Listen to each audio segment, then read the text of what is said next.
ladies. Welcome to week 8, session 8 of the Mindset Mastery.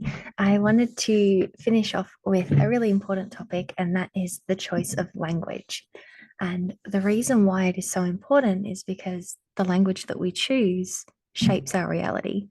And often we can fall in particular language patterns that we don't even realize are occurring until somebody points it out to us or until we actually do an audit on the things that we're saying. So, I guess to add a little to do list after listening to this call is I would love for you to do an audit on your language, the types of words that you're using, and common phrases that often go in your mind. It can be a really helpful experience to just have a notepad or the notes open on your phone. And if you're noticing that there's a consistent thought that does pop up, noting down what it is and identifying the language within it.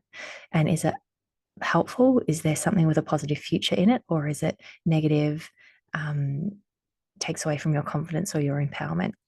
So I'll go a little bit more into details of what that looks like. You could also look at the thoughts that occur when you perhaps receive feedback from somebody else, whether it be negative or positive, because sometimes we receive positive feedback and then we look too much into it and somehow make the positive feedback something negative. And if we don't realize we're consistently doing this, it takes away from our confidence. And then we might look back and go, oh, I was once this really happy go lucky, confident woman. And I just don't know where she's gone. Like there was a part of me that just used to thrive and strive. And now I just feel like kind of a shell. And it's because this language is kind of secretly eating away at us. It's not giving us the confidence and the power to move forward. Because if you think almost as our brain as the little genie with the lamp, right? Your wish is my command. If we're programming our language to be negative, that we can't do things, that everything's really hard or impossible, our mind just goes, oh, okay, it is really hard and it is impossible. And these things are sometimes made to feel permanent when they're not. Like if you were to say something is impossible, well, why would you try if it's impossible? It's one thing for it to be really, really difficult, but if it's impossible, it can make us feel like we're putting all this energy in for no reason. When we're talking about the HA recovery space, the energy you're putting into it is always worth it because at the end of the day, there is always a recovery period waiting for you. It's just a matter of setting the appropriate environment for your body to thrive. But if your language is this is impossible, then it's like, okay, well, why put in the effort? It's impossible. It can't happen. So we're going to look at some language and things that pop up throughout the HA and ED recovery space. And I think the change in time zone has thrown everybody around. So I just wanted to apologize in advance for that because it absolutely caught me off guard. And I didn't even really realize until my got into my car and it was an hour different from my phone. And I was like, oh no. So thank you for your patience. And a few of you have rescheduled your one-to-ones quickly just to accommodate for the time differences. So I really do appreciate that. Okay, going back into the choice of language. So a lot of changes need to happen when we're going through HA or even ED recovery, right? So some of you listening have already got your period back. Some of you are trying to get your period back.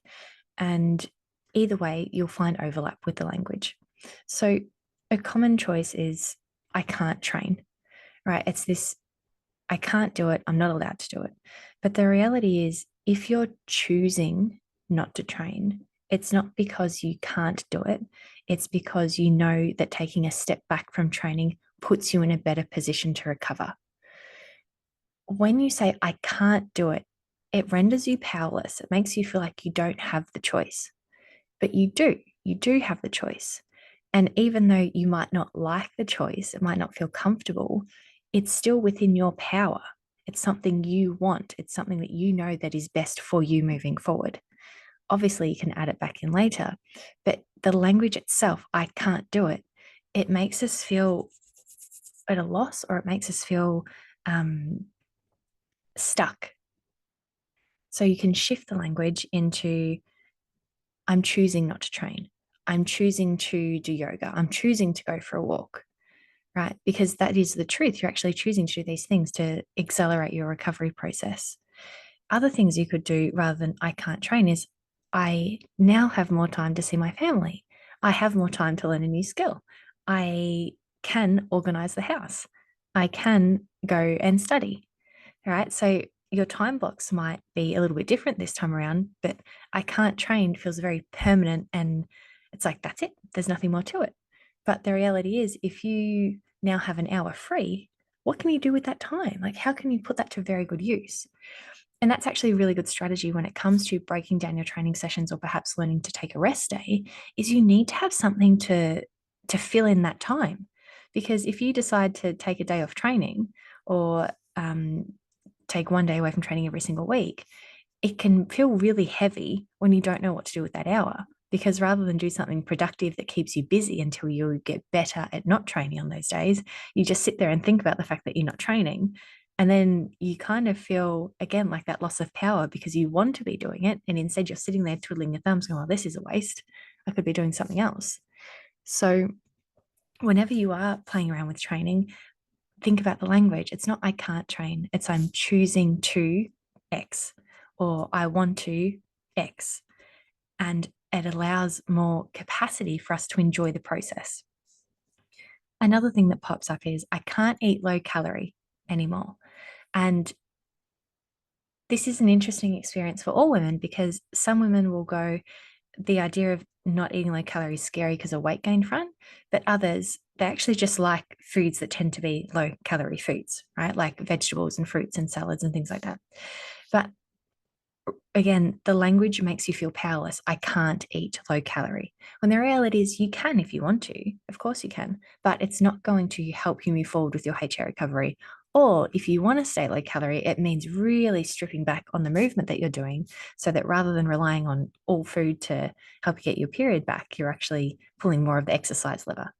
But for some women, though, their nutrition or the calorie intake is so, so low that either way, both need to be played with. And the reality is, if you have the capacity to eat all kinds of food overall, life is going to be more pleasurable. Because if you're stuck in this low calorie box, it does make it hard to go out to social events and enjoy things and not have food anxiety, because that rule tends to bleed out into all areas of life. So rather than say something like, I can't eat low calorie, it could be something like, I can try new foods.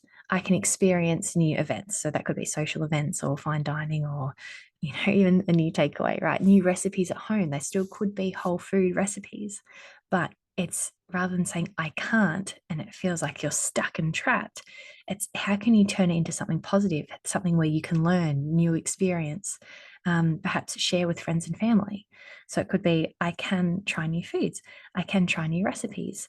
I can see what nourished feels like. And that's a really good one, because you can break that down into just one experience.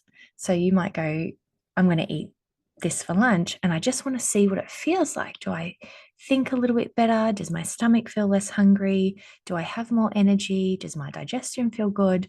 What does this feel like? Right. So we're opening up pathways with our language rather than shutting everything down. What if I can't? What if I can't change my food? What if I can't change my training? What if I can't get my period back? All of those thoughts set the scene of failure. And none of us here want to fail. It doesn't feel nice, even though we all know failure leads to success. And if you don't fail, you don't know what you can improve on, and all of those things that we grow up with. But the reality is, especially as we get older, failure seems worse and worse as we go along, and we avoid it like the plague. But in this situation, what if I fail makes us pull right back from the experience, because it almost feels like we've got too much to lose, right? If I'm going to change my nutrition, change my training, only to end up with nothing, which that's more loaded language, right? What's the point? If I'm going to change and I'm going to change and I end up with nothing, there is nothing inspiring about that. There is nothing that's going to entice you into doing what you need to in order to restore your period, right? Where if you were to go, what if I can? What would it look like if I could do this? How would I feel the day I got my period back? What would my body feel like? What would I look like? What would I be experiencing? What would I want to do next? Right? Because HA recovery isn't a forever after, it's just a chapter of your life. Once you've recovered, you move on to bigger and better things. So rather than what if I can't, what if I can? That actually in one of the beautiful ladies I work with in her call the other night, was there was this overarching thought of, what if I can't? But when we actually had a bit of a chat about what she was saying, what if I can't about, every time she's gone through this process, 8 to 9 times out of 10, she can do it and has always done it. So that language of what if I can't, it's not even accurate. It was just something that got planted a long, long time ago. And because it has been rehearsed, it was on autopilot.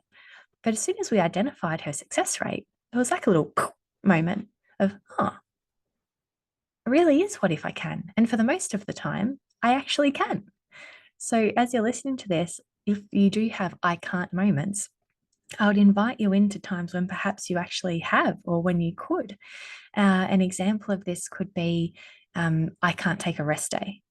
But if you look back in your history, you might have found that there was one day 6 months ago where you're on holiday and you actually did take a rest day because you were stuck on a plane, or you were with your nana, or whatever it might be.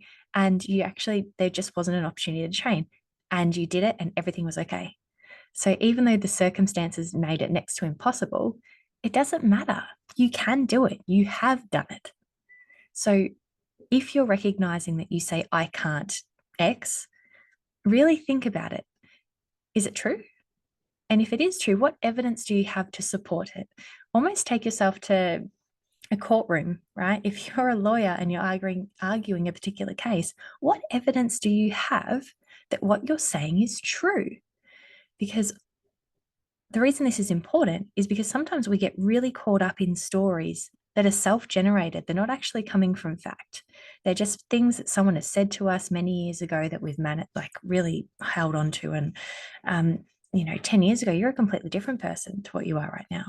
So if you're sitting there going, I can't, or I won't, or I shouldn't, or I couldn't, why? Why is that? And how true is it? On a scale of 1 to 10, how true is it? And on a scale of 1 to 10, how true is it that you actually can?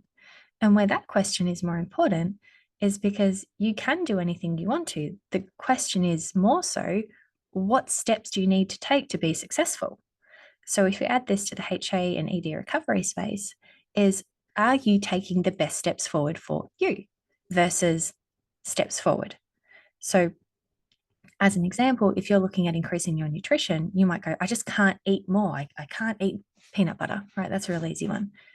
Well, how true is that you can't eat peanut butter? Because unless you've got a nut allergy, you can eat peanut butter. You're choosing not to eat peanut butter. So if there was to be a reality where you can eat peanut butter, what does that look like? Well, it could be I start off just simply looking at the jar. I don't even eat it. I just look at the jar and think about the fact that I will be able to eat it. And then you put the jar back. And then maybe the next step is you crack the jar open and you have a look and you go, I'm going to eat that one day because I know I can. And then you close the jar, put it away. And then perhaps the next time is you dip your pinky finger in and you just have a lick of the peanut butter. Oh, I can eat peanut butter. And eventually that'll build up to the point where perhaps you're having peanut butter and banana and rice cakes, right? The language matters. Saying I can't eat peanut butter, it's a lie. It's just not true. Again, unless you've got an allergy. So the question would be, what if I can? What would it look like to get me from where I am now to where I want to be? The same goes for training. I can't stop training. Well, you can. It just feels uncomfortable. But if you were to change training, because you don't have to stop training through any part of this process, you don't have to. You just need to be more strategic with it. Is, all right, well, what do I actually want to achieve from this training situation? Do I want to train more? Do I want to train less? Do I want to be more intentional with my training? And what does identifying exactly what it is that you want, exactly what it is? Because if you don't know exactly what it is that you want, it's very hard to create a strategy. And what you do is you set up some parameters where you go, all right, this is what I think I want. I'm open to change, because you might get 2 or 3 steps in and your whole thought process changes from taking 2 or 3 steps, and suddenly what you want has changed. So we're open to change. But if you want to make any kind of changes to training, and at the moment you're thinking, I can't, then you need to go, okay, well, what would make me believe that I can? Collect the evidence, collect the data, and then identify what your best step forward is and start proving to yourself that you actually can do this. Another one that pops up is, I don't know, right? I just don't know if I can. I don't know if I will. I don't know if I should. And I don't knows kind of leave us in a bit of a tunnel or a spiral, I should say, about a pros and cons list that maybe isn't helpful, right? Because it's one thing to not know, like that's okay. But if you're just sitting in the I don't know zone, knowing that you actually need to make some changes, it kind of keeps you held back. So it could turn into I can try X, right? Or I can find out. So then I do know. When you're applying it to food or exercise, if there is something you don't know, rather than sit there and ponder on the fact that you don't know, find a professional you can talk to, find a reliable resource that you can get some information on. And then again, take it to that courtroom situation where if you were to present something or have all this evidence, how would you present it? How would you prove to yourself that you do know what you need to know? Or if you still don't know, how can you find out? The internet is such an incredible place. Answers are literally at our fingertips. So we've got the access to know many, many things, right? And it can lead back to the fear of, I don't know if I'll get my period back. And again, if we hone in on that, the evidence suggests that yes, absolutely you will. In what format? Well, we decide as we go, right? Because everyone's journey is different. Which actually leads me to another point that is a little bit separate to the talk. So I'll add that in a little bit later, but it's the stories that we hear on social media about HA recovery stories. But I am going to double back to that one. Some popular language that pops up that is negative self-talk again is always, never, perfect, and impossible, right? They are probably keywords to be aware of when you're doing your thought or self-talk audit. Is what kind of language are you using that is permanent? So this always happens. I can never do it. It has to be perfect. It's impossible for me to. Yeah. So they would be your keywords. And sometimes if you have a sticky note on your laptop or on your computer with those words, it makes it easier to realize when they're happening because it's at the forefront of your mind that you're searching for those words and what they are and how you're using them. So you can reverse the effects by changing the language you use. So an example, so rather than like I never eat the meal, it's like I didn't eat the meal, but at least I tried some. Right. So you're not making it permanent, I can't. Or so like the example might be you set out to eat a particular meal at a restaurant and you just couldn't bring yourself to eat the whole meal. And given it was a good sized portion, and it wasn't this crazy massive thing, right? I didn't eat the meal. I suck at this. I'm never going to be able to do it. Well, I didn't eat the whole meal, but at least I tried. It leaves it open for future success, right? It's really important to do that because if you try once and you kind of give the feedback that I fail at it and therefore I'm never going to achieve it, it's not going to encourage you to try again, right? I didn't eat the whole meal, but at least I tried. Next time, I'll try again. Another one could be, I can never rest. It's impossible for me to rest. All right. I know I need to rest, but so far I need a better strategy. So rather than making it permanent, I can't rest. I never rest. It's impossible for me to rest. Well, again, it's not true. You can rest, but the way you are, I guess, trying to make it happen isn't a suitable strategy for you. So if you're struggling to have a rest day and your idea is first up, I'm not going to go to the gym today. Well, that's a massive first step, right? So it's not the fact that you can't do it and it's impossible. It's just the process you've chosen isn't suitable for where you're at right now. So I know I need to rest, but I need a better strategy. It also brings to the forefront a troubleshooter. Well, what strategy do I need? Okay, so I can't take a rest day just yet. I know I can. I know I will. What does that look like? Well, I'll go to the gym, but I'll do one less set. I'll do one less exercise. I'll go to the gym, but I'll do yoga instead of weightlifting. So you're still there, you're just modifying it. And then eventually you layer on change and you layer on change and you layer on change to the point where you take a rest day. And those changes could be even rather than go to the gym, for 1 hour, I'll spend 20 minutes walking to the gym, do a 20-minute workout, and then spend 20 minutes walking back. right? So you're still going to the gym, you're still getting some kind of tick, and then you're walking back. So you're filling in an hour, but it's not what it normally looks like. And you just keep tweaking and tweaking and tweaking until you get to a position where you go, you know what? I have the courage to take a rest day because I know I can, right? Another one is it's impossible for me to recover right now. And we can load this right up with all the reasons why we can't recover right now, because summer is coming, because I have my best friend's wedding, because I'm just not in a good headspace, because my doctor doesn't even know if I have HA, or I should just go on the pill. All kinds of reasons why now is not a good time to recover. But a more helpful piece of language would be, I haven't yet figured out a way to boost my confidence that I can recover, because it's much easier to latch on to the reasons why we shouldn't, because it's scary to go through this process, right? We don't know what it involves. So we kind of need a good pep talk to make sure we stay on track with things.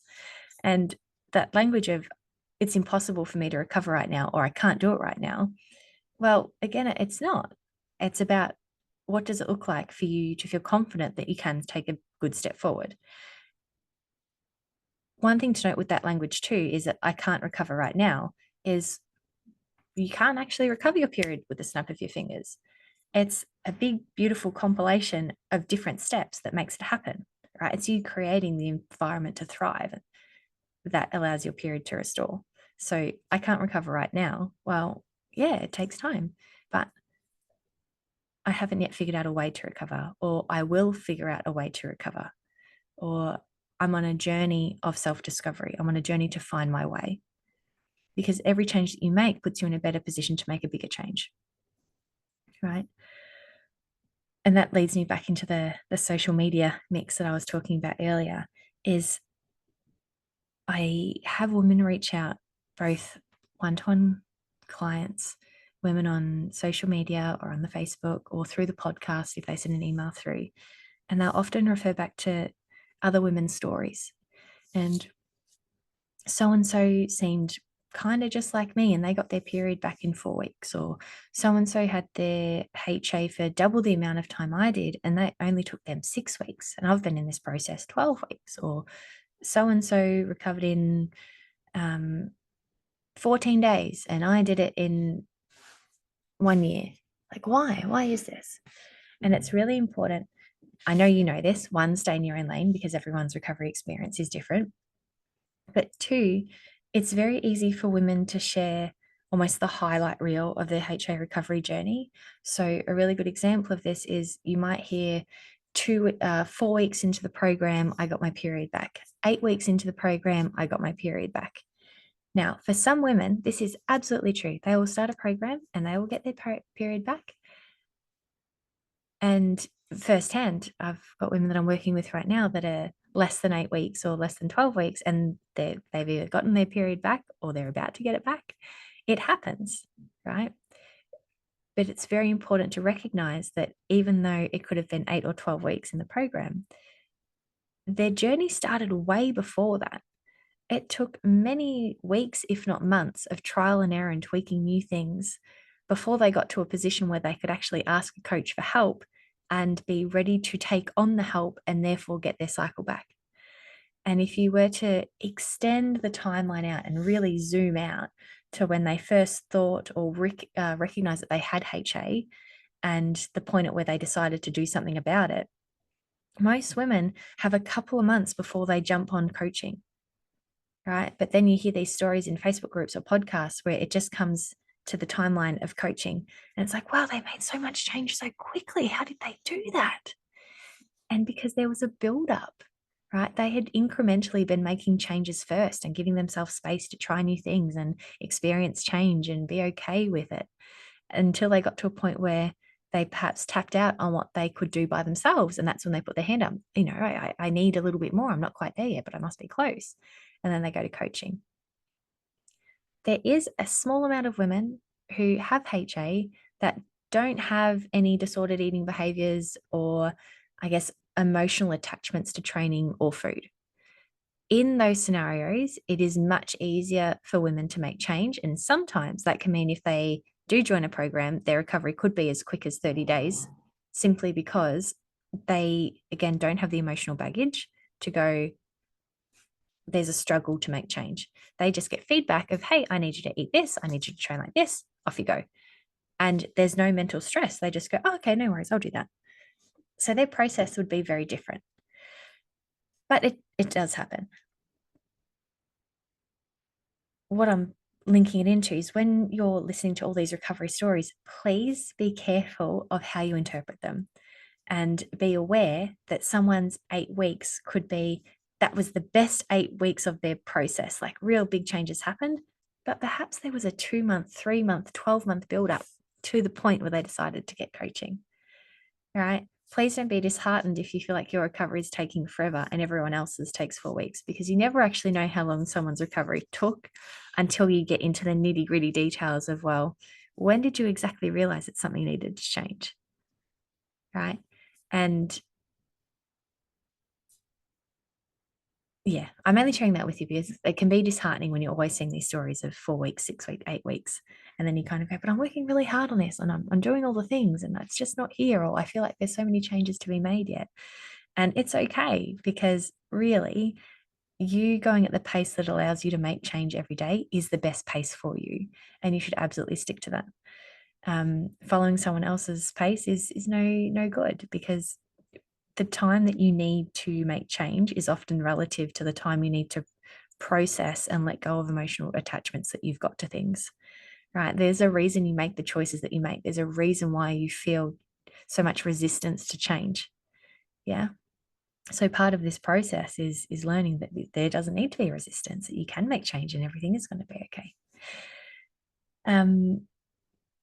I feel like I've been talking a lot. So I'm going to hold it there, and I'll obviously open up the space for you to send me some questions about anything that you've listened to today. And I would love for you to let me know your audit on your thoughts. Are you using language such as always, never, perfect, impossible, I can't, I won't, I could never, right? Where is it showing up and how often is it showing up? And how can you repurpose the language? So, again, I haven't yet figured it out, but I will. Or at least I tried. Or I need a better strategy. What if I can? I can find out. I now have time for, right? Where does that lead you just by shifting the language? I did have one question submitted today about periods and what you can expect from them and the variation of them, which is a wonderful question. For the most part, when you're looking at your period over, like you've had a couple of cycles, there's a few data points you can look at that can help you identify whether you are in a good place with your hormones. And what you want to be looking at is, for the most part, your body will find a bit of a rhythm with its overall cycle length. There can be a natural fluctuation from anywhere to 5 to 7 days, right, that we would consider normal. When you start going outside of the 7 days is when you start to question, okay, why is this happening? One reason why I love the cycle syncing approach is because you are collecting data. It's a lot easier to recognize why your cycle length might have been a little bit longer. And it gives you the confidence that if it was to be longer again, you go, oh, this is a bit of a pattern for me. Every time I have a really crappy sleep for a week, my cycle's delayed. Every time I perhaps have a really prime time with my training, it delays me. So that could be more cardio than normal, heavier lifting days than normal, or perhaps competition time, right? It extends out. It could be work stress. It could be you've accidentally skipped a couple of meals and nutrition's a little bit lower than normal.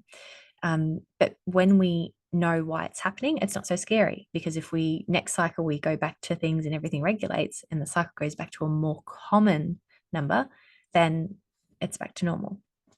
So we've got the cycle length, which overall should stay within a 5 to 7 day variation. And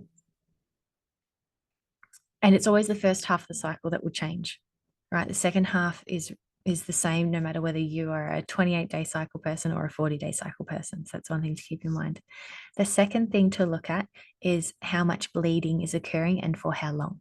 So if you typically bleed for 5 days and perhaps you need to change your pad or tampon every X amount of hours, then that's your standard.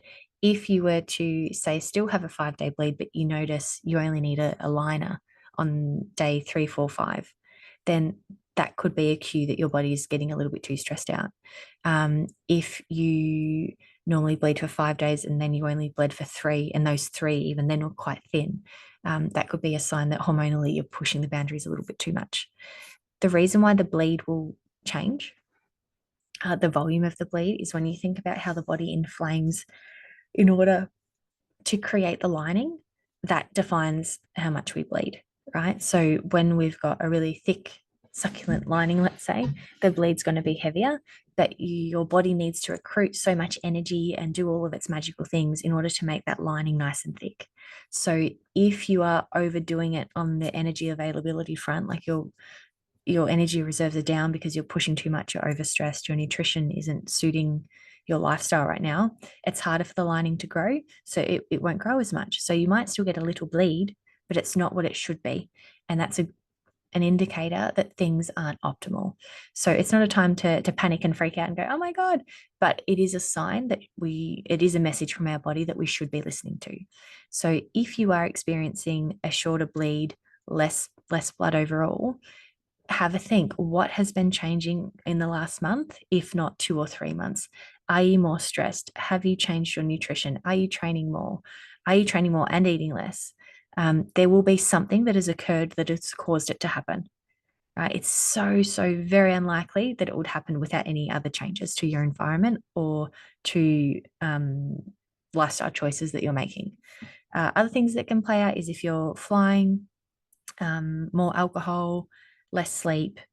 Shift workers can experience, like if you're working night shift, women can experience changes to their cycle just from that alone. But yeah, I hope that answers your question.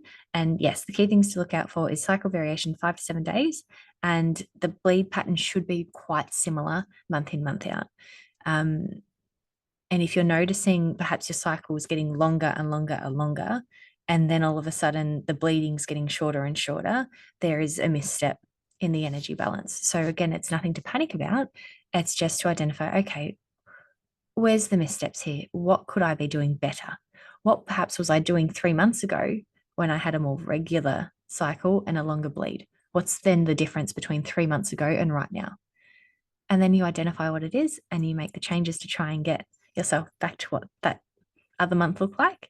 And then most likely your bleed will correct itself, your cycle length and bleed will occur the way that you're familiar with. Your body's super receptive, right? It just wants the environment. So if you provide it, it'll work its magic. All right, ladies, thank you so much for listening to this video. It's on the podcast. But I hope you've enjoyed it. Any questions, let me know. And actually, one more thing on the language front. I was thinking this the other day, and often we say, I need to get my period back. I want my period back. And it's a bit of a scarcity kind of language. I need to get it. I want it. It's the kind of the power dynamic of it's a bit funny. And I just thought it sounds really good. And I like the sound of I need to earn my period. Right. And it come from, I was listening to Gabrielle Lyons and she's like, you need to earn your body, right? You need to train well, you need to eat well. You actually need to do these things in order to earn the body and the physique that you want on a health front, on a physical muscle front, and on a physique front, right? You need to earn it. And I thought, wow, it's true. You do need to earn it. You can't just accidentally wake up shredded or super strong or really fit or being able to run a marathon. You need to earn it. And it makes it a good kind of challenge. And I'm curious, what do you think when you hear, I need to earn my period, right? It's not like it can just be thrown at you because you actually need to earn it. Because in reality, that's the truth. You do. You need to prove to your body that you can care for it enough that it will allow you to have a proper cycle. So that's me done now. Ladies, again, thank you for your time. I appreciate you listening the whole way through and watching the whole way through. Any questions, please do let me know. I will continue the group coaching. I will give more details on that ongoing because I've had some lovely feedback so far from whether it be listening to replays or actually joining in on the call. So it will continue on past this 8 weeks. I'm just finalizing a few little details in what capacity. So if you do have any suggestions or feedback, I would also love to hear it. But for now, I hope you're having a wonderful morning or evening, depending on when you're listening to this. and I'll see you next time. Bye for now.